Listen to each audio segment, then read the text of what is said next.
जो example number 3.4 है उसके बारे में हम बात करते हैं। A ball is thrown vertically upward with the velocity of 20 metre per second. यानी एक बॉल को ऊपर की ओर फेंका जा रहा है। किस डायरेक्शन में फेंका जा रहा है? अपवर्ड डायरेक्शन में फेंका जा रहा है। उसकी इनिशियल वेलोसिटी दे रखी है, कितनी दे रखी है जो गिवन है उसके बारे में बात कर लेते हैं। इनिशियल वेलोसिटी है वो 20 मीटर पर सेकेंड। इस स्पीड से उस बॉल को अपवर्ड डायरेक्शन में थ्रो किया गया है।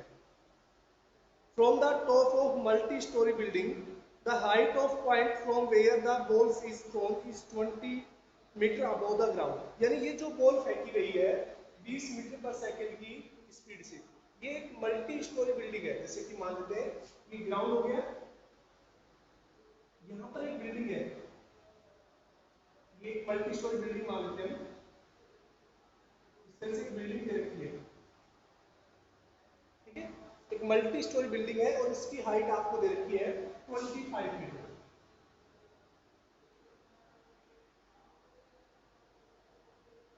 इस बिल्डिंग की जो हाइट है वो है आपके पास 25 मीटर और यहां से बॉल को फेंका जाता है इस तरह से ऊपर की ओर। ये जो बॉल जाती है इसकी स्पीड कितनी है? 20 मीटर पर सेकेंड।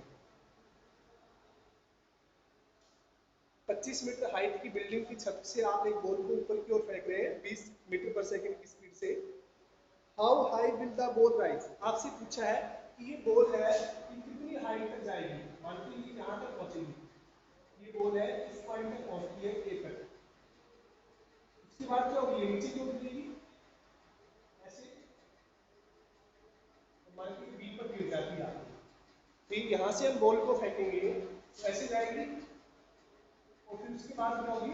नीचे क्यों गिरेगी? इस तरह से गिरेगी। तो आपसे क्या क्या पूछा है? How high will the ball rise, यानी ये बॉल है ये कितनी ऊंचाई तक जाएगी, तो ये पूछा है आपसे। And how long will it before the ball hit the ground, और एक आप पूछा है कि ये जो बॉल है ग्राउंड पे जब टकराएगी तो कितना समय लेगी। यानी यहाँ से आप फेंक रहे हैं इसको, यहाँ से ऊपर जाने का समय भी काउंट होगा और फिर यहाँ से नीचे आने का समय भी क्या होगा? काउंट होगा। तो ये आपसे पूछा है कि टोटल समय है वो कितना लगेगा ऊपर से वापस ग्राउंड पर आने पर। ठीक है, तो पहले तो ये निकालिए कि यहाँ तक पहुंची कितनी हाइट पर, यहाँ तक की ये हाइट निकाली कितनी आएगी, इसके बारे में बात करते हैं। तो देखिएगा, जब और आपसे बोल रहा है कि जो जी की वैल्यू है वो क्या लेनी है? 10 मीटर पर सेकंड स्क्वायर। जी क्या है? ग्रेविटी है। वैसे तो आपको पता है कि जी 9.8 होता है एक्चुअल में, तो लेकिन आपको बोला गया है कि क्वेश्चन में जी की वैल्यू को आपको क्या लेनी है? 10 मीटर पर सेकंड लेनी है। तो उसके हिसाब से आपको कितना लेना है? 10 मीटर पर सेकंड। ठीक है, ये आपको सोल्व करना है। अब देखिएगा क्या हो रहा है कि आप इस बॉल को जब ऊपर की ओर फेंकेंगे तो इसकी स्पीड कम होती जाएगी, कम होती जाएगी और एक पॉइंट पर जाके यहाँ पर इसकी स्पीड 0 हो जाएगी। उसके बाद ये नीचे की ओर गिरना स्टार्ट होगी। ठीक है ना? यानी मैंने पहले भी बताया था कि जब कोई बॉडी रेस्ट से स्टार्ट होती है, रेस्ट से चलना स्टार्ट होती है तो उसकी स्पीड इनिशियल 0 होती है। अगर कोई बॉडी चलते हुए लास्ट में जाके रुक जाती है तो वहां पर उसकी फाइनल वेलोसिटी कितनी हो जाती है? 0 हो जाती है। यानी यहाँ से जब पहुंचेगी वो यहाँ पर, यहाँ पर फाइनल वेलोसिटी कितनी हो जाएगी उसकी? 0 हो जाएगी। ठीक है ना? तो देखिएगा, since at maximum height,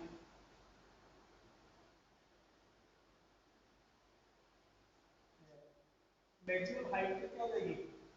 final velocity v कितनी हो जाएगी? तो आपको क्या निकालना है? ये डिस्टेंस निकालनी है। ठीक है ना? क्या निकालनी है? डिस्टेंस। यानी अब देखिएगा, यानी अब डिस्टेंस निकालने के लिए आपके पास दो इक्वेशन होती है। एक तो s equal to u t plus half a t square, u t plus half a t square, और एक होती है v square minus u square equal to 2as। ये दो इक्वेशन होती है आपको डिस्टेंस फाइंड आउट करने के लिए। यानी यहाँ पर डिस्टेंस भी बोल सकते हैं या हाइट भी बोल सकते हैं। ये एक्चुअल में क्या होगी? डिस्टेंस ही होगी। ठीक है, आप इसको हाइट भी बोल सकते हैं। देखिएगा, यहाँ पर आपके पास टाइम नहीं है, टाइम का कोई भी कॉन्सेप्ट आपके पास नहीं है। ये फॉर्मूला तो लगा नहीं सकते, आप कौन से का यूज करेंगे, इस वाले का यूज करेंगे हम, ठीक है। तो देखिएगा हम इसका यूज कर रहे हैं,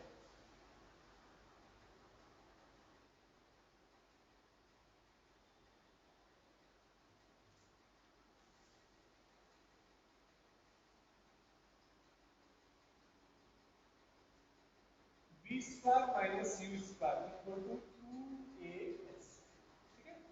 अब देखिए वर्टिकल के लिए थोड़ा चेंज हो जाता है, जब ये हॉरिजॉन्टल के लिए इक्वेशन होती है, वर्टिकल के लिए देखिएगा जो डिस्टेंस है वो हाइट में बदल जाती है, ठीक है ना, और जो एक्सीलरेशन ए है वो जी में कन्वर्ट हो जाता है, ठीक है।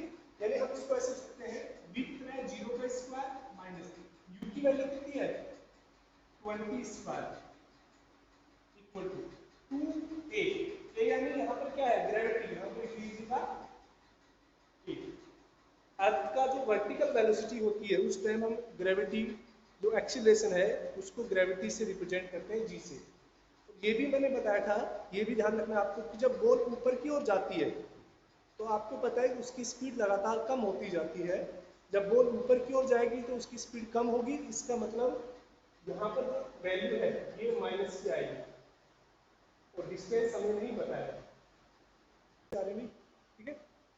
ये हाइट आपको नहीं पता है, ठीक है ना, तो यहाँ से देखिएगा आप क्या लिख सकते हैं इसको,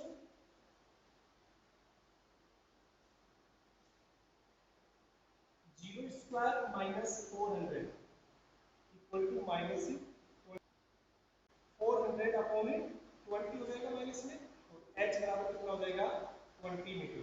यानी ये हाइट कितनी होगी आपकी, 20 मीटर होगी, ठीक है। एक दो बच्चों के मैसेज आ रहे हैं, एक मिनट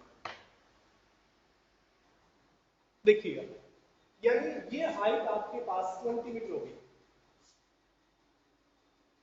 ये हाइट आपके पास कितनी होगी, 20 मीटर। अब देखिए सेकंड आपसे क्या पूछा है कि, हाँ वो देख लेंगे 2 सेकंड ऋतिक। अब आपसे पूछा है कि इस बॉल को यहाँ से यहाँ पर जाने में और वापस नीचे आने में कितना समय लगेगा ग्राउंड पर। आप केवल ये टाइम निकाल रहे हैं, नीचे आने का टाइम नहीं निकाल रहे हैं, आपको टोटल टाइम पूछा है, ठीक है। मैसेज नहीं करेंगे अब, यानी हाइट कितनी होगी आपके पास है, 20 मीटर, ठीक है।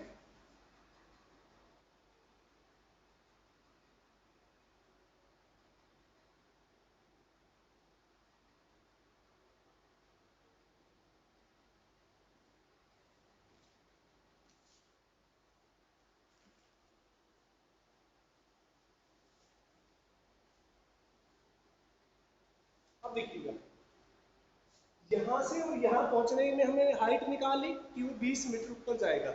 अब इस डिस्टेंस को जानने में कितना समय लगेगा, एक तो वो टाइम निकालना है, और फिर यहाँ से और यहाँ तक की हाइट कितनी होगी, देखो 25 तो बिल्डिंग है और 20 मीटर ये है, 45 ये हाइट होगी। तो यहाँ से और यहाँ आने का टाइम अलग से और निकालेंगे, फिर दोनों टाइम को हम ऐड कर देंगे तो टोटल टाइम कितना हो जाएगा वो हम कैलकुलेट करेंगे, ठीक है।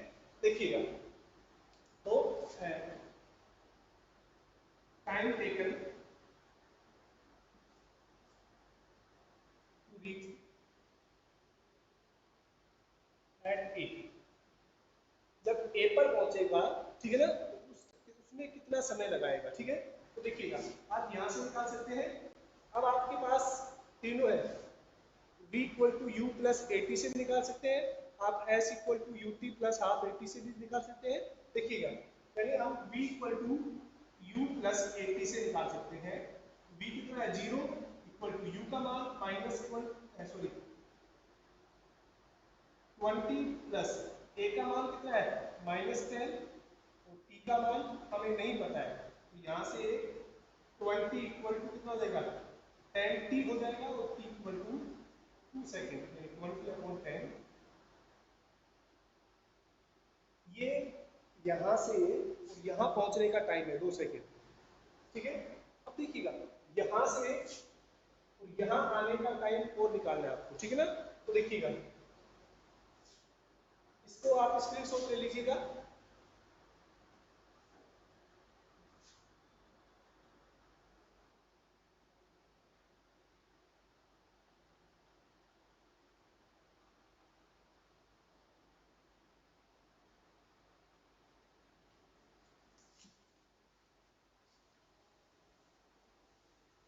Time taken to reach from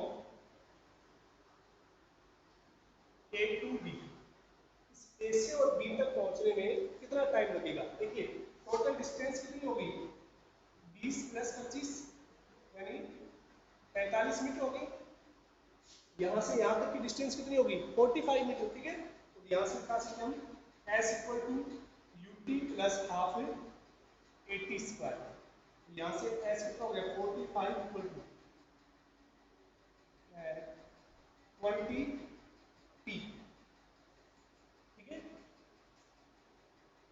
plus half a का मान -10 × t²। क्लियर, ये इक्वेशन होगी। ठीक है ना, यहाँ से हम सोल्व कर लेंगे इसको। 45 = 20t माइनस, सॉरी ये प्लस आ जाएगा। देखो प्लस क्यों आएगा, क्योंकि बॉल है वो नीचे की ओर आ रही है। ठीक है ना, तो नीचे की ओर हमेशा एक्सीलरेशन क्या होता है, पॉजिटिव में होता है। यहाँ से देखिएगा ये 2 से 10 कैंसिल हो गया, t², यानी ये क्वाड्रेटिक इक्वेशन बन गई। आप इसको ऐसे लिख सकते हैं t² + 4t + 9 = 0। ये क्वाड्रेटिक इक्वेशन बन गई। आप 10th क्लास में काफी सोल्व करके आए होंगे कि 5 को कॉमन ले लिया हमने। ठीक है, तो t² + 4t और ये इधर आएगा तो माइनस, सॉरी माइनस का आएगा ये -9। ठीक है ना, तो यहाँ से अब इसको सोल्व करना है आपको। किस तरह से इसको स्प्लिट कीजिए और किस तरह से सोल्व कीजिए जल्दी से। सही लिखा है ना गलत, उल्टा हो गया।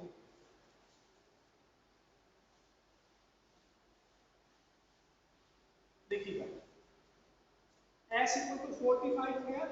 देखिए ut यानी यहां से अब बॉल जब चलेगी नीचे की तरफ आएंगी, यहाँ पर u कितना हो गया, 0। फिर नीचे की तरफ आएगी तो इस केस में u कितना हो जाएगा, 0 हो जाएगा।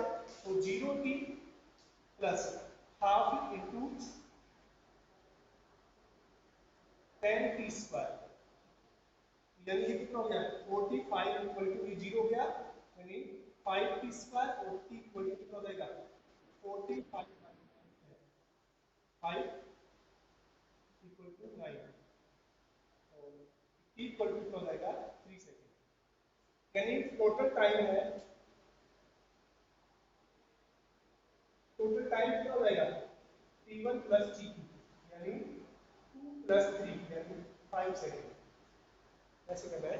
ठीक है, इसको सोल्व कीजिए, नोट कीजिए। पिक्चर क्लियर नहीं आ रही क्या,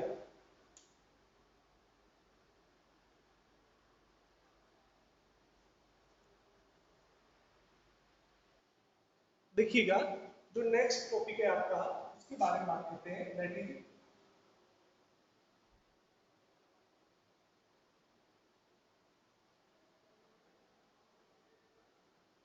रिलेटिव वेलोसिटी।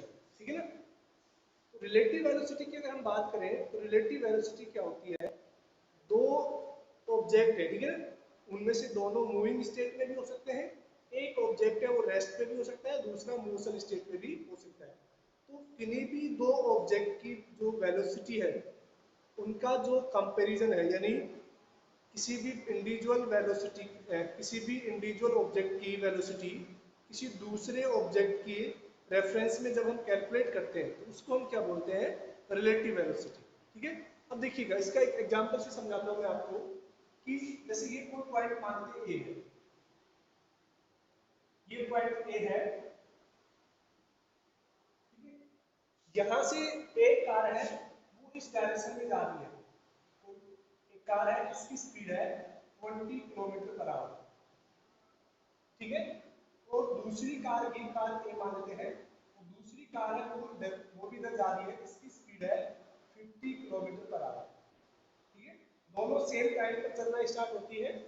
एक कार है जिसकी स्पीड 20 km/h है, दूसरी कार की स्पीड 50 km/h है। ठीक है, दोनों सेम डायरेक्शन में जा रही है। अब आपसे पूछा जाए कि 2 आवर्स के बाद उनके बीच की जो डिस्टेंस है वो कितनी हो जाएगी। ठीक है, यानी 2 घंटे के बाद उनके बीच की डिस्टेंस है वो कितनी हो जाएगी, वो हम कैसे कैलकुलेट करते हैं, वो रिलेटिव वेलोसिटी की रेस्पेक्ट में कैलकुलेट करते हैं। अब देखिएगा 2 घंटे में ये वाली जो कार है ये 40 किलोमीटर जाएगी। जो कार ए है वो 2 घंटे में कितना जाएगी 40 किलोमीटर। और जो कार दी है वो 2 घंटे में 50 की स्पीड से कितनी जाएगी, 100 किलोमीटर। 2 आवर्स में कितनी हो जाएगी, 100 किलोमीटर हो जाएगी। यानी अगर हम बात करें 2 घंटे बाद कार ए है वो यहाँ से 40 किलोमीटर आगे है, मान लीजिए यहाँ पर, और 2 घंटे बाद कार बी है ये यहाँ से 100 किलोमीटर आगे है। ये कोई पॉइंट है कि मान लीजिए इसको यहाँ से। अब देखिएगा, अगर आपसे पूछा जाए कि इन दोनों कार के बीच की जो डिस्टेंस है वो कितनी आएगी, हम निकाल सकते हैं इजीली। इन दोनों कार के बीच की जो डिस्टेंस है वो कितनी हो जाएगी, 60 किलोमीटर हो जाएगी। ये क्या होगी, इनकी बीच की रिलेटिव वेलोसिटी, ठीक है। यानी ये ना तो 20 है और ना ही 50 है, इन दोनों के बीच की जो वेलोसिटी है वो कितनी है, वो होगी 60 किलोमीटर। या फिर हम बोल सकते हैं कि 1 घंटे में दोनों कार है उनके बीच का डिफरेंस है वो 30 किलोमीटर हो जाता है। 2 घंटे में वो 60 किलोमीटर हो जाएगा, 3 घंटे में वो कितना हो जाएगा, 90 किलोमीटर हो जाएगा। इस तरह से हम रिलेटिव वेलोसिटी कंसीडर करते हैं। अब देखिएगा, इसका एक एग्जांपल और लेते हैं, जैसे कि ये यहाँ पर दोनों कार है,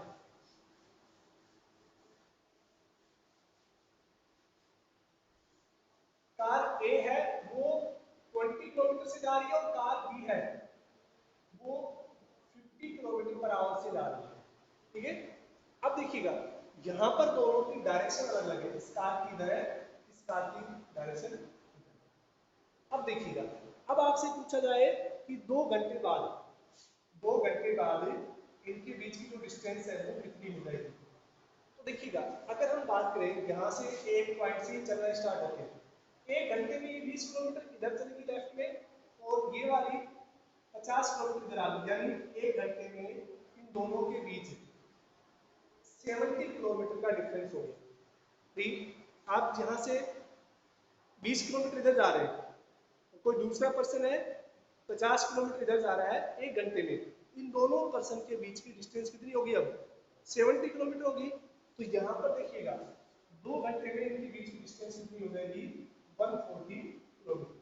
तो ये रिलेटिव वेलोसिटी का कॉन्सेप्ट होता है कि किसी भी एक बॉडी की जो वेलोसिटी है, रिजल्टेंट वेलोसिटी है, वो किसी दूसरी बॉडी के रेफरेंस में जब हम कंसीडर करते हैं उसको हम क्या बोलते हैं, रिलेटिव वेलोसिटी बोलते हैं।